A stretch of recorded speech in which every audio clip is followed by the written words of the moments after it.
नमस्कार दोस्तों, आज मैं लेकर आई हूँ छोटी सी कहानी। तो चलिए शुरू करते हैं। रात को जब सुनीता के साथ सिद्धार्थ लौटे तो मैं अपने अंदर के गुस्से को रोक ही नहीं पाई और मैंने गुस्से में कहा, मुझे तो लगता है तुम्हारी पत्नी मैं नहीं ये है। सुनीता और मैं बचपन से एक दूसरे की परछाई थी। स्कूल के दिनों में हम दोनों ने हर खुशी हर गम साथ बांटे थे। माँ हमें जुड़वा बहनें कहती और हम भी यही मानती कि हमारी लाइफ हमेशा एक दूसरे से जुड़ी रहेगी। यहाँ तक कि हम दोनों ने बचपन में यहाँ तक तय कर लिया था और ये सोच लिया था हम तो मैरिज भी एक ही घर में करेंगे ताकि हमेशा साथ रह सकें। समय बीता, कॉलेज खत्म हुआ और फिर मेरी लाइफ में सिद्धार्थ आ गए। प्यार हुआ, शादी तय हुई और सबसे पहले मैंने सुनीता को यह खबर सुनाई। वो यह सुनकर बहुत खुश हुई। मैंने सिद्धार्थ को उससे मिलवाया। मुझे लगा था कि उसे पसंद आ गया तो फिर मैं बेझिझक शादी के लिए हाँ कर सकती हूँ। और जब उसने उसे पसंद कर लिया तब मैंने भी हाँ कर दी। मैं चाहती थी कि मेरी सबसे अच्छी दोस्त और मेरा लाइफ पार्टनर एक दूसरे के अच्छे फ्रेंड बन जाएं। और हुआ भी वही। शादी के बाद भी सुनीता का हमारे घर में आना जाना लगा रहा। सिद्धार्थ उससे खुलकर बातें करते, हंसी मजाक करते और मैं यह सब देखकर बहुत खुश होती थी। पर मुझे क्या पता था कि शादी के बाद, सिद्धार्थ के आने के बाद मुझ में यह बदलाव हो जाएगा। धीरे धीरे वही हंसी मजाक मेरे दिल में एक अजीब सी चुभन पैदा करने लगेगा। एक दिन जब मैं रसोई में काम कर रही थी तो ड्राइंग रूम से उनकी हंसी की आवाज आई। सिद्धार्थ और सुनीता किसी बात पर जोर जोर से हंस रहे थे। मैं उनकी आवाज सुनकर ठिठक गई। मेरी समझ में नहीं आया कि मुझे आखिर क्यों बुरा लग रहा है। आखिर वह मेरी सबसे अच्छी दोस्त थी। फिर भी मेरे भीतर कुछ खटकने लगा था। पहले तो मैंने इसे नजरअंदाज किया, लेकिन जैसे जैसे समय बीता यह जलन गहराने लगी।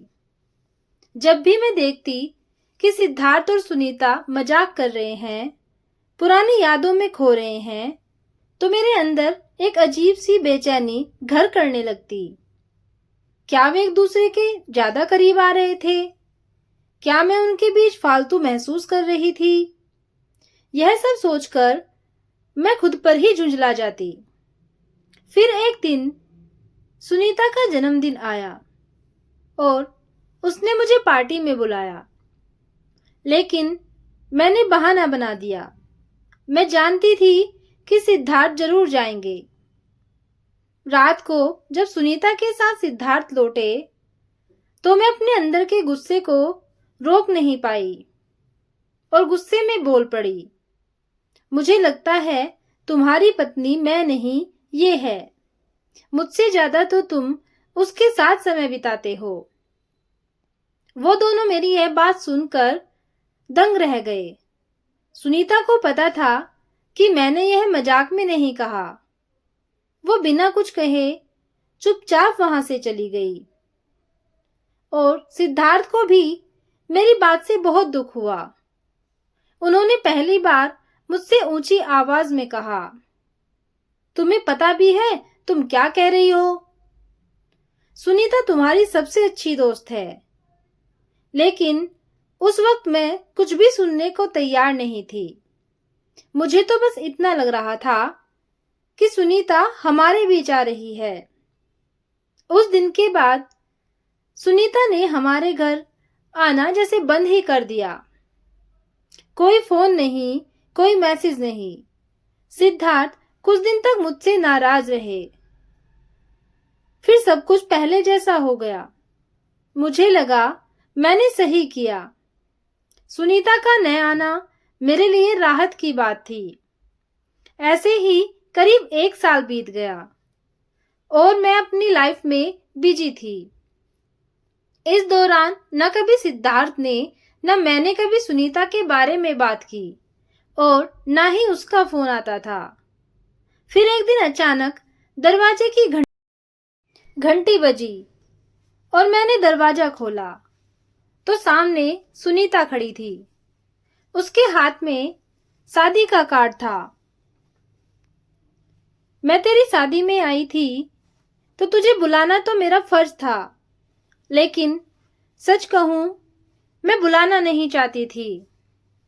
सिद्धार्थ ने कहा कि पुरानी बातें भूल जाओ, इसलिए आई हूं। उसे अचानक देखकर मैं सन्न रह गई और कुछ कह नहीं पाई। फिर उसने एक हल्की मुस्कान के साथ कहा, शायद अब शादी के बाद तुझे पता चले कि उस वक्त तू क्या सोच रही थी। इतना कहकर वह जा रही थी, लेकिन मैंने उसे रोका और गले से लगाया। उसने भी मानने में ज्यादा समय नहीं लगाया और मेरे साथ बैठकर फिर बहुत बातें की। अब मैं सोच रही हूँ कि उसकी शादी में खूब धमाल मचाना है। सुनीता ने और मेरे पति ने मुझे समझा। उन्हें लगा कि ऐसी बातें किसी के भी मन में बैठ सकती हैं। अगर हमें रिश्ते बचाने और निभाने होते हैं तो एक दूसरे को अच्छे से समझना होता है, चाहे वो दोस्ती हो या प्यार। दोस्तों, ये थी एक छोटी सी मगर प्यारी सी कहानी। आपको कैसी लगी कमेंट करके जरूर बताना। कहानी को पूरा सुनने के लिए धन्यवाद।